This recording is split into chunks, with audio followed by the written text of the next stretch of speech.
Okay. Hi, everyone. Let's see if anyone comes on today because I know it's Memorial Day in the States. Ooh, my hair's a little bit messy, but that's okay. So I'm Sarah from Sourdough for Beginners. Let's see who came in on Memorial Day. I can see Carlene here. Hi Sarah, this is Carlene, and I have a couple of questions for you. When you add a dry seasoning mix, can you mix that into your bread dough, or is that going to disturb the bulk fermentation on the counter? Or do you add it when, because I'm trying to get a cinnamon swirl and I'm just not getting the swirl in there. So what are your recommendations? Let's see. Okay, so we want to worry about our hydration level, Carlene. So a couple of things. If you want to add dry ingredients to your dough early in the early stages, then what I always say is to do it as a reduction of flour. So say, for example, you wanted 2 teaspoons of garlic powder or something like that added in, then just reduce your flour a little bit so that your hydration, water to powder ratio stays about the same. Cinnamon swirl's a little bit different because usually for a cinnamon swirl you use cinnamon and sugar, right? And sugar liquefies when it's baked, right?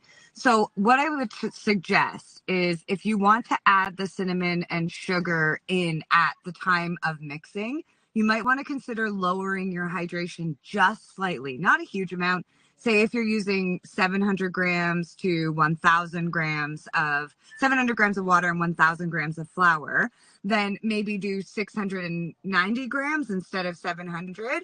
And then say if you're going to add 50 grams of sugar and 10 grams of cinnamon, just reduce your flour by that 60 grams so that it stays at 1,000, right? So those are a couple of ways of doing it. Now with cinnamon swirl, if you want that swirl through your bread, so this one specifically, what you can actually do is something called laminating. So right when you're ready to do your final shape, so you've already bulk proofed, you've pre-shaped your dough, right? Now we can laminate. And what laminating is where we stretch our dough out. So normally after we've pre-shaped, we sort of flip our dough over. We give it a little bit of a stretch. It's maybe this big altogether. We pamphlet fold it top down, bottom up, roll the sides until we get sort of the nice dough shape that we want.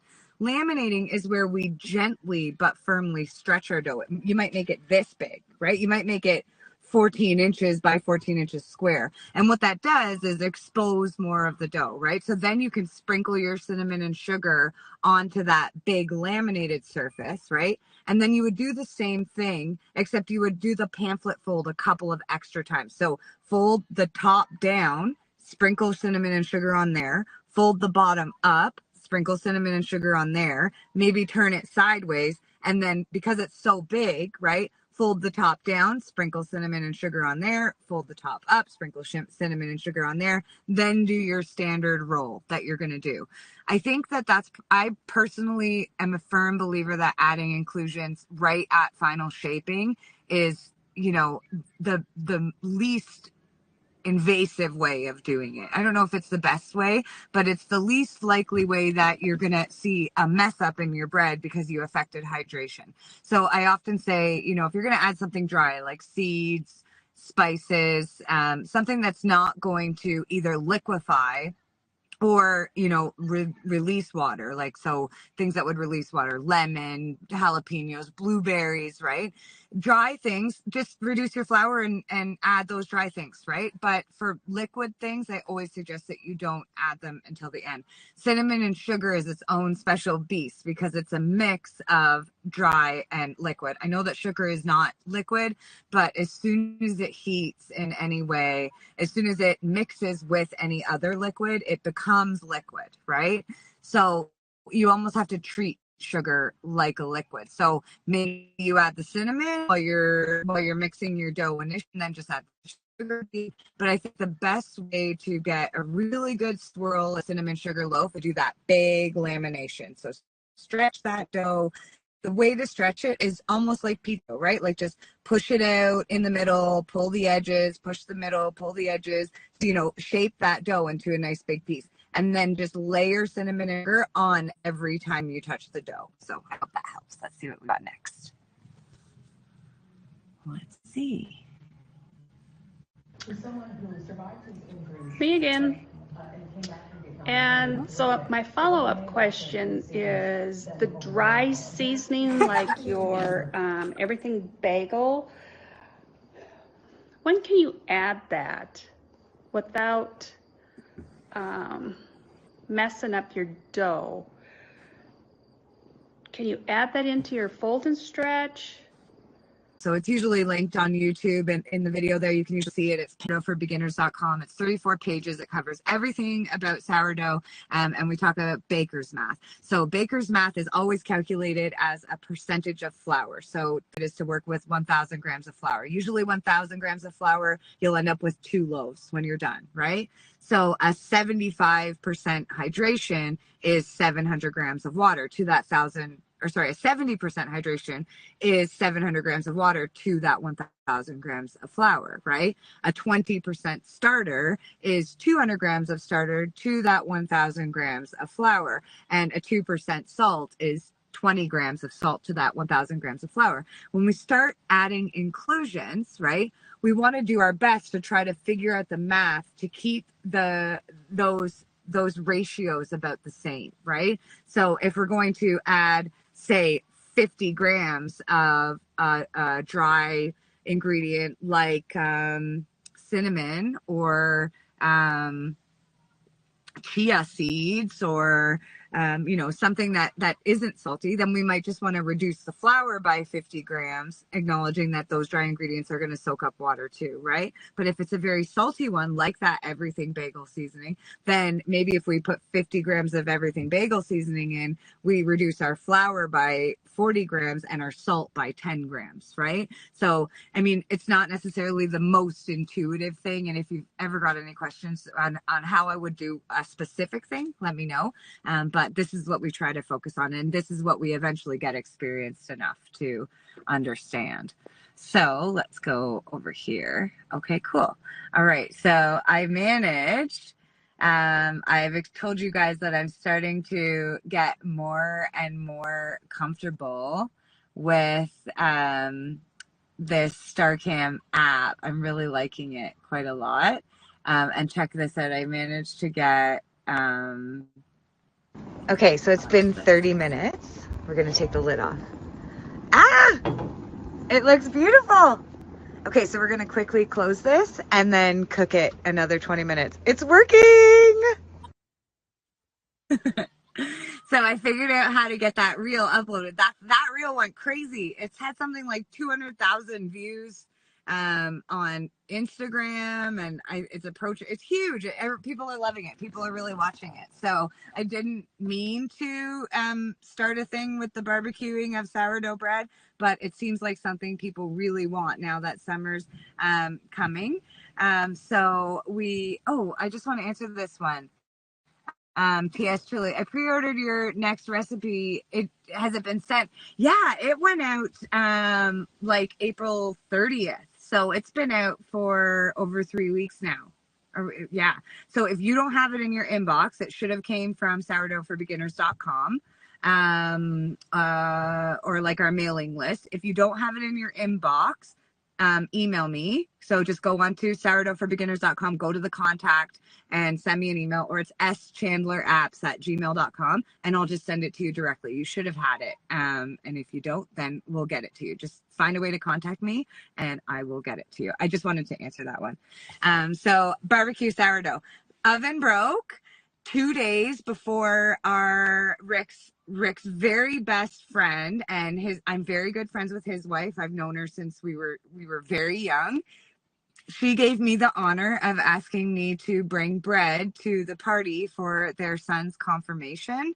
I was so honored and I was so excited. Rick and I are not Catholic, but so to be, a part of that, we've known Nick since he was born. I really wanted to do that. And then 2 days before the party, my oven broke, and I mean broke. Like I I thought it was just cinnamon at first, and then I was told that it was going to be into late June before the part came in. But they were searching the country trying to find one at a at a little mom and pop shop somewhere for me to ship to me.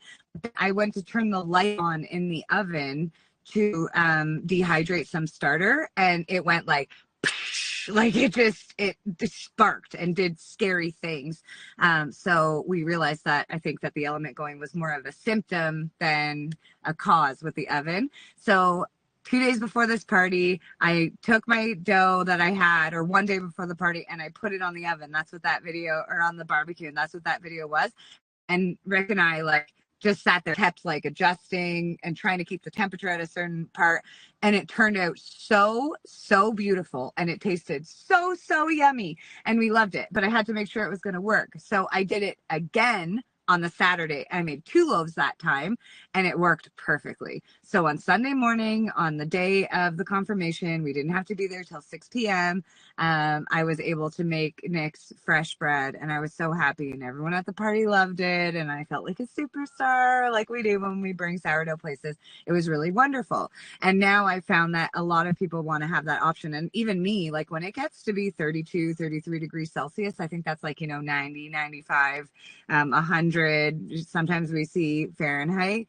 I don't want to turn the oven on, even with the air conditioning on, right? So I'm just going to be making barbecue sourdough. But then another interesting thing is I can go to any Airbnb now, because not all Airbnbs have a good oven. You know what I mean? Not all Airbnbs have all kinds of crazy stuff. But if I just tuck my starter inside my Dutch oven and put it in the trunk of the car, I can make sourdough on that barbecue. I can bring our little portable barbecue to the park. I can make sourdough anywhere I want. So the I really best like loaf is one that everybody thinks is going to be overproofed. So it's got holes and it gets baked and everybody thinks it's overdone, but the crust is snap and sharp enough to cut your face. And to me, those are the best loaves, like the most enjoyable for me. And I mean, obviously everybody's different. And also, I'd like to touch a little bit on the idea that when you toast them, they're all great anyway. Even if one's underproofed or a little gummy, it always works out in the best way when you toast them and add some stuff and make a sandwich. Yeah, it's true. It always tastes good. No, if your mix was right, but your process was wrong, it tastes good. You can make croutons or you can toast it or whatever it is. But of course, everybody dreams about that airy loaf. Rick and I have been experimenting a little bit with pushing proofing time longer. And I've also been playing with the bread proofing setting on my new oven. I haven't totally perfected it yet, but a couple of times it's gone really quickly from not quite proof to what I would consider to be overproof. Now, here's the caveat. We are finding that the more proof side is so not overproof, but the just more proof, the higher end of the spectrum, we're getting better bread, right? But what I'm saying is an extra hour or an extra 45 minutes. You know what I mean? I'm not talking about 10-hour proofing times. I'm talking about, I used to do 4 to 6 hours, and now I'm doing 5 to 7 instead. And we're finding that extra proofing bit is helping a lot. We've also started cold proofing a lot. It gets really busy for us in the spring. What happens to us in May and June is Lexi, our daughter, is always finishing up school, and there's exams and everything else, and they're doing their spring sports at school, and then spring sports at the city level start, and she races dirt bikes, and the first dirt bike races in April. And so we start going crazy. And now we've got 2 younger daughters who are starting the same thing, soccer and everything else. So we always go crazy. So I've started cold proofing my bread, because all I'm really having time to do is mix, stretch and fold, let it bulk proof, and then shape and pre-shape it. But then there's not time to bake it. So I'm doing all my baking at 5 in the morning. And I am finding that we're enjoying the taste of the cold proof bread. We're finding bread is springing, but there's sort of a spot where it falls off the other edge, right? There's been ones where I've pushed that proofing a little more, and it's still great and it's still nice and airy, but it's only this tall instead of this tall, right? So there's certainly something to be said for it. So it says, okay, so I did get something, but it wanted to charge me 1 cent, so I was not sure it was legit from you. You should not have been charged 1 cent. I don't know if that is from me. There was nothing that I have sent that should have charged you 1 cent. So send me an email, because that doesn't sound right. So here we go. I agree, Rick. Oh, in regards to the proofing, yeah, that, like I said, everything is in proofing. Everything that makes a perfect sourdough loaf or a not perfect sourdough loaf comes on the proofing side. So if you guys are watching on YouTube, know that I've been going in and checking for comments. So I haven't seen too many yet, but if you've got any, then let's get them asked. Do you use a convection oven? Really good question. My new oven is not. My new oven is just a regular, top and bottom electric, elements oven. Now, that being said, the professional bread ovens that are out there, and I've got my eye on a couple. I'm thinking about it. But there's really famous ones like Simply Bread. They cost around $12,000 Canadian, like $9,000 US. So they are not cheap, but they have both built-in air and built-in steam. They're designed to be open baked in, so you're not too. I mean, I'm sure you could use a chef, but they're meant to open bake. So each of the racks is made of stone, right? So you've got built-in sort of pizza stones, pizza steels, right? And they've got convection fans. I think there's 3 of them, like one for each shelf in the oven. And they also have a steam function where you can just push a button and it goes shh and puts the steam in. So technically, the best way to make bread, or the most professional way to make bread, is with a convection oven.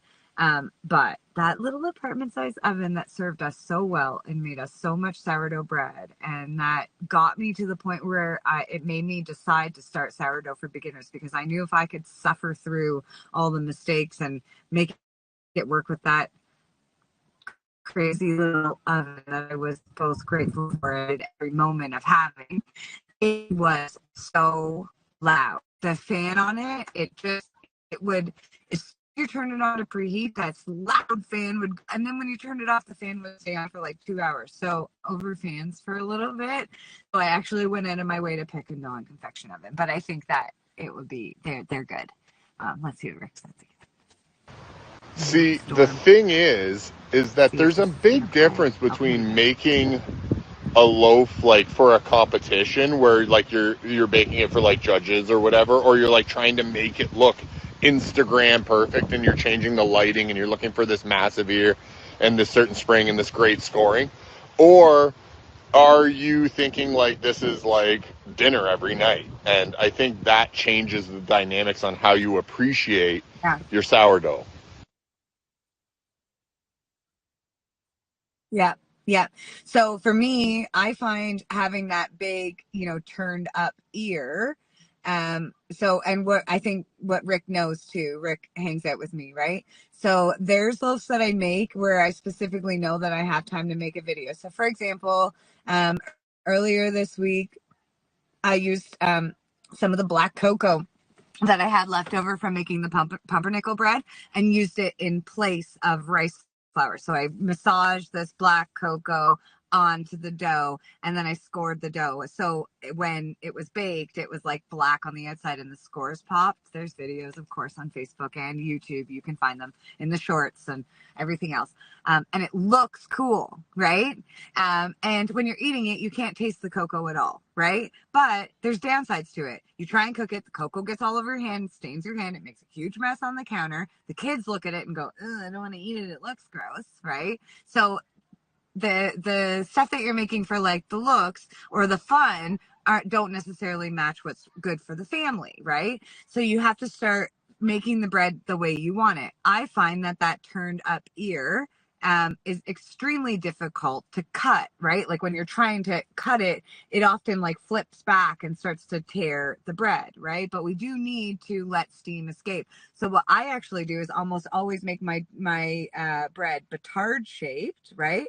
And instead of one big functional score, I'll cut 3 angled scores, right? All of them nice and deep, all of them one end to the other, and then I'll put my little decorative ones in between it. And what that does is allow the steam to escape from those 3 functional scores, so it's less dramatic. So the bread still opens up and gets that spring that it needs to get, but it doesn't get that huge hook that you get when you only have one single functional score. And that bread works better for us, right? It's a little bit, it's not as wide. It's not that big round shape that you're used to seeing, right? It's longer. It's not quite a sandwich bread shape, but it's more shaped slightly more like a bread that would be functional for a family. So that's definitely true what Rick had to say. How would you go about doing open baking? Open baking is the hardest way to make sourdough. Not the hardest, the least forgiving. Sourdough benefits from steam. Do know, though, that if you're open baking and you're adding steam to your oven, you're probably going to lose your rice flour that's on there. It's just part of it, right? So usually if I'm going to open bake, I don't even bother putting flour on top of the oven or on top of the bread. I just cut my scores, and I know they'll show slightly. I really think that I don't think it's impossible to do it without a pizza stone or a baking steel, but I haven't had a ton of success without it. I've tried doing it like on a cookie tray. People do have some success with it, especially if their oven works really well. But I do recommend trial and error. So how would I go about it? I would get a baking steel, at least 1/4 of an inch thick. And have it in my oven. I would preheat my oven with the baking steel in it, the same way you do with your Dutch oven. Make sure it's nice and hot. I would put my dough on parchment paper and put the dough in the parchment paper right onto the baking steel. And then I would have a tray of water in the bottom of the oven that's going to release some steam, at least for the first 20 minutes or so. After that first 20 minutes, I'd probably pop that steam out so that the bread can get nice and crispy. The reality is that you need some good high heat to get the bread to spring. But if it's in there for too long at high heat, you're going to get a super hard crust. So I think what I'm going to be going with once I'm set up with my pizza stone, my new baking steel that I want, I think what I'm going to go with is 450 at first. Preheat the oven at 500, reduce it to 450 about 5 minutes before. Get that bread in there at 450 until it springs. So let's say 20-25 minutes. Once that spring is in and there, and I'll be able to see it, right, because it's open bake, I'm going to take that water out and I'm going to reduce that heat down to probably 425. I think that's how I would go about it. But I will say, for beginners, open baking is probably the most difficult way to bake sourdough. If you don't have a Dutch oven, that's totally okay. You don't have one, but you're probably better off using like a loaf pan or a roaster pan or something along those lines. I played football on this exact field at the exact age, maybe just slightly younger than our little girl. And now look, what a thing. You would have never thought that your own kid would be playing where you were playing as a kid. I think that's the American dream, babe. I think that's exactly what people think will happen.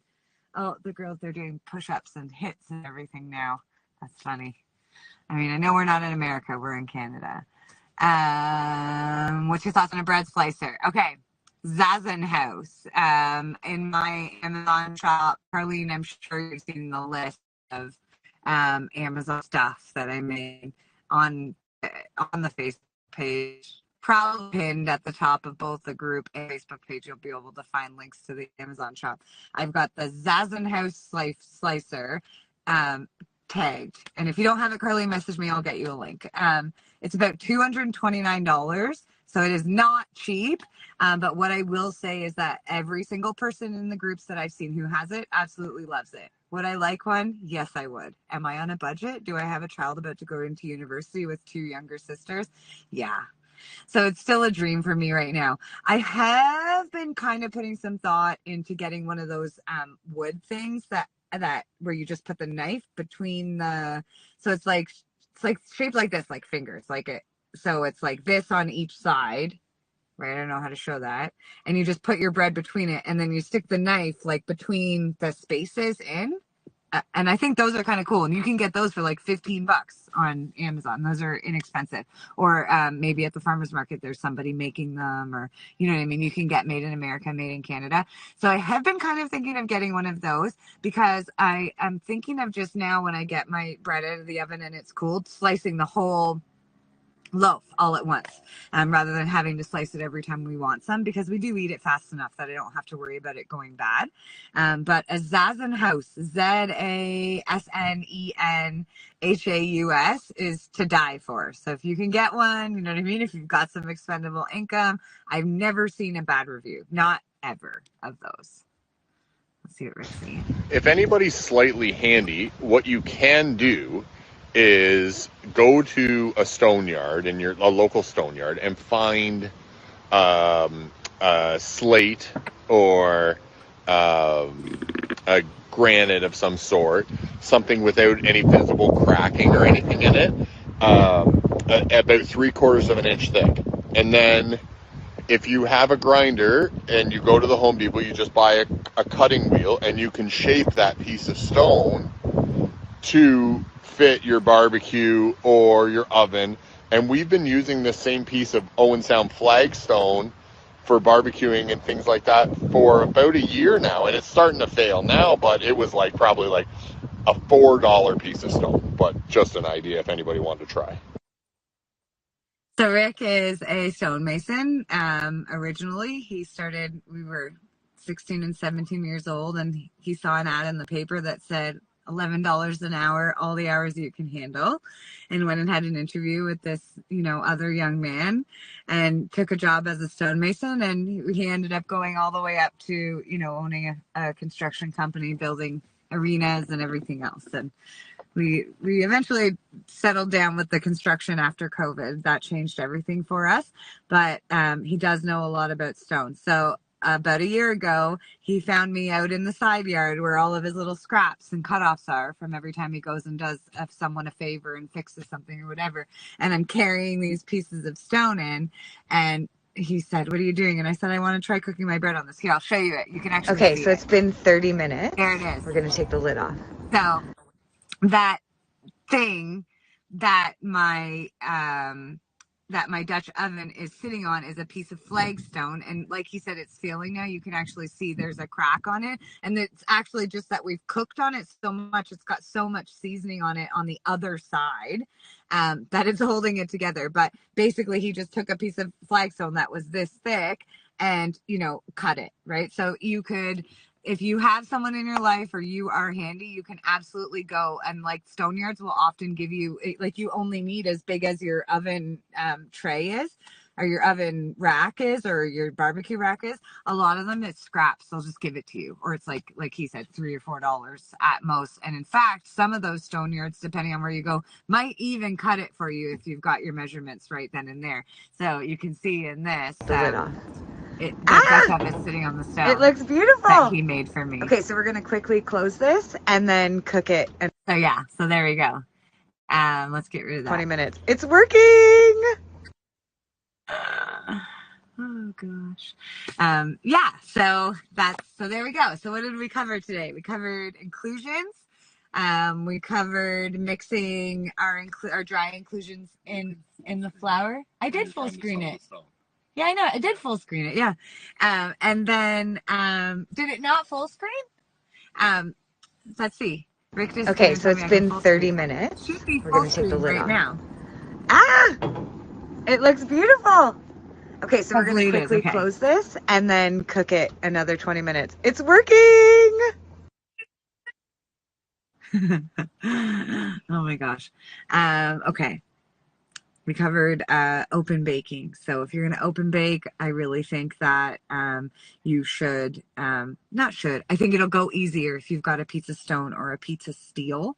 I guess the same thing goes. If you've got a metal worker in your family, then you could probably ask them about what it would take to get a 1/4 inch piece thick of steel, but you really want to make sure you're going to get a steel that isn't going to rust, because you're adding that steam. I think for open baking, you should add steam. So a tray of water. Some people have like lava rocks and stuff. I haven't figured out where you find those yet. I'm sure it's very easy. And we talked about convection ovens. I think convection ovens would be best for open baking, but not necessarily needed. We talked about inclusions. We talked about laminating. We talked about pumpernickel. We talked about hydration. So we covered lots today. I don't have any questions yet. So I'll give you guys kind of 2 minutes notice. If you've got any more questions, upload them. I'm happy to answer them. Really excited that you guys all came in. Honestly, I said to my husband, I was like, I don't think we're going to get that many people today because it's Memorial Day in the States. And I imagine that it's probably going to be fireworks time soon. Last week was Victoria Day here. So we were sitting on the deck and we had friends show up at about 6 o'clock, and I said to Rick, what do I do? Should I just go inside and do the live? And he said, you know what? Make a post and just apologize. So for those of you who come every week, I love having you here. I love seeing you. I love seeing the questions. Thank you. I appreciate you so much. And I'm sorry that I didn't make it. I guess I just kind of did the little thing. So I think we're going to wrap up soon here, unless I see any other questions. And so, yes, we're here every Monday, 7 p.m. Eastern time, live on YouTube and on starcam.com/app. If you want to use the video upload feature that you saw tonight, then come join us on Starcam. And soon, Starcam, very soon, I'm going to be able to go live on Facebook with Starcam. So I'm excited to test that out. So we'll see how that goes. Carlene says, I've been saving my money from bread sales for a bread slicer. Then I can charge a $2 plus. Oh, well, yeah, you got to do that. Carlene, send me a message on Facebook and I'll get you a link. For the one that I think is cool. I think I saw one today that might have had a coupon, but maybe I didn't. Don't hold me to that. So, but I'll be a little jealous, honestly. You got to make me a video of it working. I think it just basically kind of works the same as a meat slicer. So there we go. Okay, well, thanks everyone for being here. We'll see you next week, or you can always find me on Facebook and YouTube and Instagram and TikTok. And if you're really trying to learn, then definitely check out the playlists on YouTube. We'll talk to you all soon. Bye for now.